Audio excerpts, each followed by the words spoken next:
السلام علیکم۔ آج ہم میل نیوٹریشن غذائی خلیاتی بیماریوں کے بارے میں پڑھیں گے۔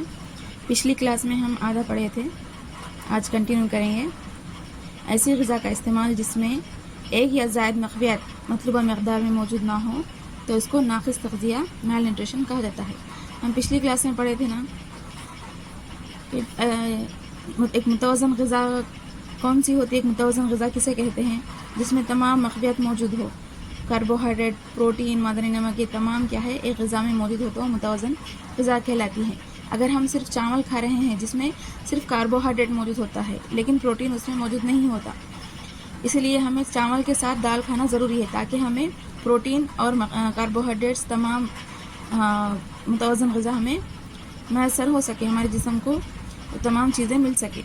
اگر ایسا نہ ہو تو وہ کون سی غذا کہلاتی ہے؟ ناقص تغذیہ یا میل نیوٹریشن کہلاتی ہے۔ ناقص صحت، پور ہیلتھ عمدہ فاقہ کشی اور بہتر غذائی عادتوں سے متعلق عدم وقفیت کی وجہ سے ہوتی ہے۔ ناقص صحت یعنی کہ پور ہیلتھ یعنی بیماری والا جسم، یا پھر جو انسان بار بار بیمار ہوتا ہے، جس کی صحت صحیح نہیں رہتی، وہ کس کی وجہ سے ہوتی ہے؟ عمدہ فاقہ کشی یعنی بہت زیادہ فاقہ کشی، یعنی کھانے کے لیے کچھ نہیں ہوتا، یا صرف چاول کھاتے ہیں یا پھر روٹی، وہ بھی کم مقدار میں موجود ہوتی ہے۔ اس طرح کی عمدہ فاقہ کشی یا پھر بہتر غذائی عادتوں سے عدم معلومات یعنی جس کو کون سی اشیاء کھانا ہمارے لیے جسم کے لیے صحیح ہے اور کون سی صحیح نہیں ہے، کون سی غذا ہمارے جسم کو صحت مند بنائے گی اور کون سی صحت ہماری بگاڑے گی، یہ ہمیں معلوم نہ ہو تو یہ عدم وقفیت بھی کیا ہے؟ ناقص صحت کا وجہ بن سکتی ہے۔ سماجی و معاشی عامل وغیرہ تمام بھی ہمارے جسم میں، ہمارے ملک میں ناقص تغذیہ کی وجوہات ہیں۔ کیا ہے سماجی اور معاشی حالات بھی ہمارے ملک کی کیا ہے؟ بہت ہی ناقص اور کم معیشت والا ملک ہے ہمارا، جو کیا ہے ایک ناقص تغذیہ کی وجوہات بنتا ہے ہمارے ملک میں۔ ناقص تغذیہ یا غریبی ہونے کی وجہ معاشی اور سماجی حالات بھی ہے۔ ناقص تغذیہ کی 3 اقسام ہیں، کون کون سے؟ لحمیاتی ناقص تغذیہ یعنی پروٹین میل نیوٹریشن، پروٹین کی کمی۔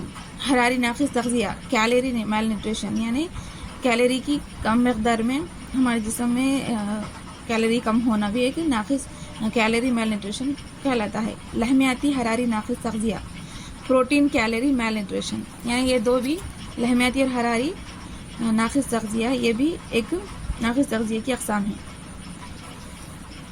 آئیے ہم بچوں میں ناقص تغذیہ کے مظہر اثرات سے متعلق واقفیت حاصل کریں۔ کچھ بیماریاں جو اس طرح کی ہے، کواشیوارکر، مراسمس اور موٹاپا، اور یہ دشت جلد یعنی خشک جلد ہو جاتی ہے، جو جلد انسان کی جلد خشک ہو کر نکلنا شروع ہو جاتی ہے، یہ بھی کواشیوارکر بیماری، کواشیوارکر ڈیسیز، یہ غذا میں لحمیات کی کمی کی وجہ سے پیدا ہونے والی بیماری ہے۔ بین خلوی جگہوں انٹر سیلولر اسپیس میں پانی کے جمع ہونے کی وجہ سے جسم کے حصوں میں سوجن پیدا ہوتی ہے۔ یہ کیا ہے بیماری؟ کواشیوارکر ڈیسیز، یہ غذا میں لحمیات یعنی پروٹین کی کمی کے سبب ہونے والی بیماری ہے۔ جسم میں ہمارے پروٹین کی مقدار کی کمی ہو جانے کی وجہ سے یہ کواشیوارکر بیماری پیدا ہوتی ہے۔ یہ کیا ہے؟ انٹر سیلولر اسپیس یعنی بین خلوی جگہوں میں پانی کے جمع ہونے کی وجہ سے باڈی میں اس طرح سے سوجن آنا شروع ہو جاتی ہے، سوجن پیدا ہونا شروع ہوتی ہے۔ عضلات کا نمو نہایت ہی کمزور ہو جاتا ہے، اور یہ عضلات کا نمو کیا ہے؟ بہت ہی کمزور ہو جاتا ہے۔ پیروں میں سوجن، چہرہ روئی دار فلفی جو کھانے کے عمل میں تکلیف دہ ہوتا ہے۔ اسہال اور بچے کی خشک جلد اس بیماری کی علامتیں ہیں۔ اس کی علامتیں کیا ہے؟ اسہال یعنی کہ موشنز کا ہونا، اور بچے کی جلد ایک دم خشک ہو جاتی ہے اس بیماری میں، اس طرح بچہ نظر آتا ہے کواشیوارکر بیماری والا۔ مراسمس، یہ بیماری لحمیات اور حراری توانائی دونوں کی کمی کے سبب ہوتی ہے۔ یہ بیماری کیا ہے؟ مراسمس یعنی کہ یہ بیماری لحمیات اور حراری توانائی یعنی کہ پروٹین اور کیلری دونوں کی کمی کی وجہ سے یہ بیماری ہوتی ہے۔ عام طور پر یہ بیماری اس وقت واقع ہوتی ہے جب فوری دوسرا حمل ٹھہر جائے یا بار بار بچوں کی پیدائش ہوتی ہے۔ بچہ لاغر، لین اور کمزور دکھائی دیتا ہے، اور عضلات کم نمو یافتہ ہوتے ہیں، اور جلد خشک ہوتی ہے۔ اس کے علاوہ یہ اسہال وغیرہ میں بھی مبتلا ہے۔ اس بیماری کی علامت ہے اسہال وغیرہ، اس بیماری میں بھی کیا ہے؟ اسہال وغیرہ اس بیماری کی مراسمس کے بھی علامتیں ہیں۔ اگلا ہے موٹاپا، اوبیسٹی، موٹاپا زیادہ مقدار میں کھانے اور زیادہ توانائی والی غذا استعمال کرنے سے واقع ہوتا ہے۔ یہ دو بیماریاں کیا تھے؟ کواشیورکر اور مراسمس کم کھانے کی وجہ سے، کم پروٹین، کم لحمیات والی، کم حراری توانائی والی غذا کھانے کی وجہ سے یہ کواشیورکر اور مراسمس بیماری ہو رہی تھی۔ لیکن موٹاپا کیا ہے؟ زیادہ توانائی والی غذا کھانے کی وجہ سے موٹاپا آ جاتا ہے، جو کہ بچوں میں نہایت خطرناک ہوتا ہے، جو کئی بیماریوں کا شکار بنتے ہیں، جیسے ذیابیطس، قلبی بیماریاں اور مسائل گردے اور مسائل پتا وغیرہ کے مسائل کے موجب بن جاتے ہیں۔ یہ ذیابیطس یعنی ڈائبٹیز اور قلبی دعائیں یعنی کارڈیو ویسکولار دلی بیماریوں کا مسئلہ، پھر گردوں کے مسائل، پھر پتے میں مسائل وغیرہ کے مسائل ہونا شروع ہو جاتے ہیں۔ اپنی جماعت میں چٹپٹ غذاؤں یا جنک فوڈ اور دوسری قسم کی غذاؤں کی عادت سے، یہ جنک فوڈ اور دوسری قسم کی غذاؤں کی عادتوں کی وجہ سے یہ موٹاپا واقع ہوتا ہے بچوں میں۔ آگے ہے حیاتین کی قلتی بیماریاں، وٹامن ڈیفیشینسی ڈیزیز، وٹامن کی کمی سے ہونے والی بیماریاں۔ اس میں کیا ہے؟ دشت جلد۔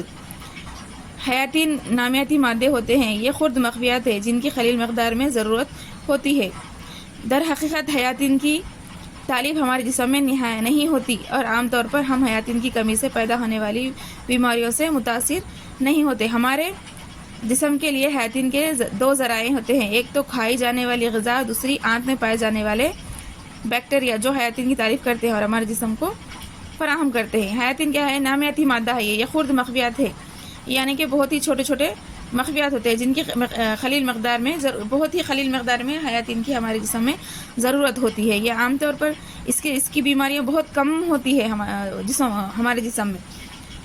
حیاتین کی دو گروہوں میں درجہ بندی کی گئی ہے، ایک پانی میں حل پذیر حیاتین یعنی حیاتین وٹامن جسے ہم کہتے ہیں وٹامن بی کمپلیکس، اور حیاتین سی یعنی وٹامن سی، جبکہ دوسرا چربی میں حل پذیر حیاتین جیسے کہ اے، ڈی، ای اور کے، یہ کیا ہے؟ چربی میں حل پذیر، اور یہ کیا ہے؟ پانی میں حل پذیر۔